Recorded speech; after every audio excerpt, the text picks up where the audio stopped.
हे दोन फॉर्म्युले समोर येत आहेत आणि आता हा फॉर्म्युला दुसरा कसा असणार आहे आपण ते देखील ग्राफिक्सच्या माध्यमातून जाणून घेऊयात। भाजप 28 ते 29 जागा लढण्याची शक्यता आहे। शिवसेना 13 ते 14 आणि राष्ट्रवादी काँग्रेसकडे 5 ते 6 जागा जाण्याची शक्यता आहे।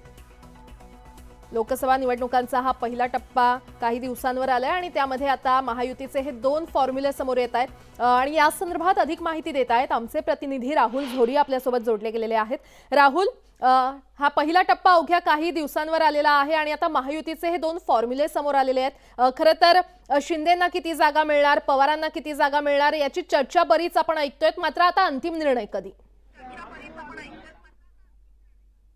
खरं तर जागा वाटपाच्या या सगळ्या शर्यतीमध्ये भाजपनं सुरुवातीपासूनच हे आपली जी आगेकूच आहे ती कायम ठेवलेली आहे। 20 जागा भाजपनं जाहीर केल्या, त्यानंतर दुसरी यादी म्हणजे 3 जागा देखील भाजपनं जाहीर केल्या।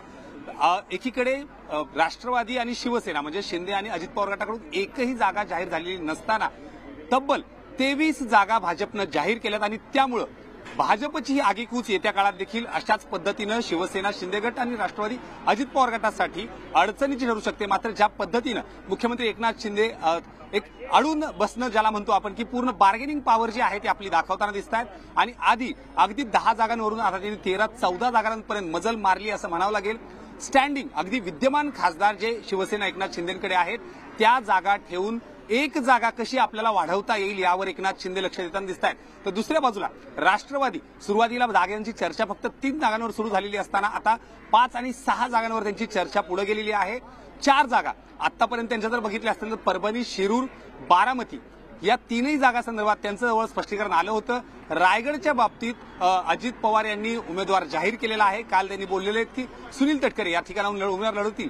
म्हणजे या सगळ्या टप्प्यावर ज्या पद्धतीनं भाजपनं एक पूर्णपणे आघाडी या संपूर्ण प्रकरणात घेतली होती, भाजपनं काही पावलं अगदी 2 पावलं मित्रपक्षासाठी माघार घेत आता मात्र 29 ते 30 वर स्वतःचा फॉर्म्युला जो आहे तो थांबायची सुरुवात केलेली आहे। सर्वात महत्त्वाचं म्हणजे महादेव जानकर जे की ऐनवेळी महायुतीत सामील झालेले आहेत। शरद पवार यांच्या महाविकास आघाडीला धक्का देत ते महायुतीत सामील झालेले आहेत आणि सगळ्यात महत्त्वाचं म्हणजे त्यांनी लेखी एका पत्राद्वारे चौघांच्याही सह्या मुख्यमंत्री एकनाथ शिंदे, उपमुख्यमंत्री देवेंद्र फडणवीस, उपमुख्यमंत्री अजित पवार आणि स्वतः महादेव जानकर यांचं सही असणारं एक पत्र लेखी जागा स्वतःकडे त्यांनी घेतलेली आहे। त्यामुळे ही लेखी स्वरूपात महादेव जानकरांना मिळालेली जागा आता मात्र नेमकं कोणाच्या कोट्यातनं मिळते हे पाहणं महत्त्वाचं आहे। कारण परभणीसाठी महादेव जानकर जर आग्रही असतील तर ही जागा राष्ट्रवादीच्या कोट्यात आहे आणि त्यामुळे जानकरांना घड्याळ आणि राष्ट्रवादी याच पक्षाकडून एबी फॉर्म मिळतोय का हे देखील पाहावं लागेल। मात्र तुर्तास ज्या पद्धतीनं यात सगळ्यांची चर्चा होत असताना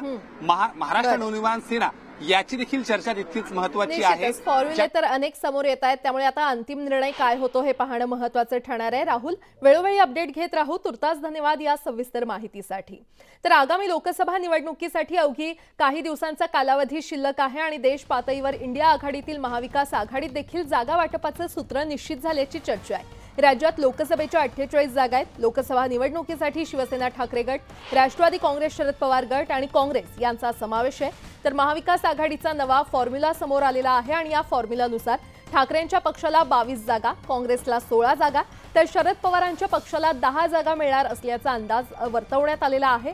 मात्र या फॉर्म्युलामध्ये वंचितला कुठलीही जागा दिली नसल्यानं चर्चांना उधाण आलंय। तर महाविकास आघाडीचा हा फॉर्म्युला नेमका काय आहे आपण तो ग्राफिक्सच्या माध्यमातून जाणून घेऊयात।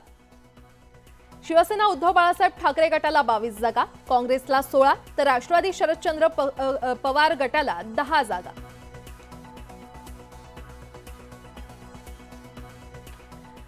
आणि या संदर्भात माहिती घेणार आहोत आमचे प्रतिनिधी राहुल झोरी आपल्यासोबत जोडले गेलेले आहेत। राहुल, महाविकास आघाडीचा देखील आता फॉर्म्युला समोर येतोय, कोणाला किती जागा मिळण्याची शक्यता आहे, काय अपडेट? सध्याची परिस्थिती लक्षात घेतली तर महाविकास आघाडी महायुतीच्या जागा वाटप जाहीर होत असताना महाविकास आघाडीचा एकही उमेदवार हा औपचारिकरित्या म्हणजेच जाहीरपणे असा समोर आलेला नाहीये। मात्र या संपूर्ण प्रकारात महाविकास आघाडीच्या बार्गेनिंग पॉवरमध्ये पहिल्यांदा आघाडी घेतली होती ती अर्थातच शिवसेनेनं। शिवसेनेचे 18 खासदार विद्यमान खासदार मागच्या वेळी निवडून आले होते। एकनाथ शिंदे आणि उद्धव ठाकरे यांच्यात फूट पडल्यानंतर आता त्यातले 5 खासदार हे आजही उद्धव ठाकरे गटाकडे आहेत आणि त्यामुळे त्या जागांवर स्वतःचा उमेदवार कायम ठेवत 18 जागा म्हणजेच ज्या जागा मागच्या वेळी शिवसेनेनं जिंकल्या होत्या त्या 18 जागांवर उद्धव ठाकरे यांनी दावा केला होता. या 18 जागा प्लस उर्वरित 4 जागा मागच्या वेळी ज्या 22 जागा शिवसेनेनं लढल्या होत्या त्या प्रत्येक जागेवर आपली ताकद आहे, आपण तिथं उमेदवार देऊ शकतो, हे अगदी सुरुवातीपासून पटवून देण्यात खरं तर पटवून देण्याऐवजी तो क्लेम करण्यामध्ये उद्धव ठाकरेंनी कधी माघार घेतली नाही. आणि त्याचमुळं 22, 16 आणि 10 हा फॉर्म्युला जो आहे म्हणजेच 22 जागा उद्धव ठाकरे गटाला, 16 जागा या काँग्रेसला मिळतील आणि 10 जागा या राष्ट्रवादी शरदचंद्र पवार गट या पक्षाला मिळतील.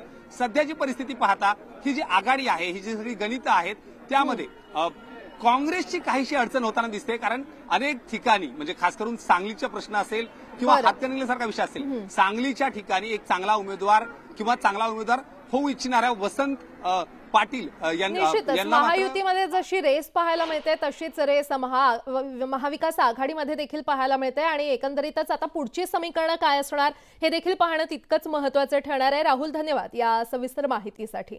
पुढची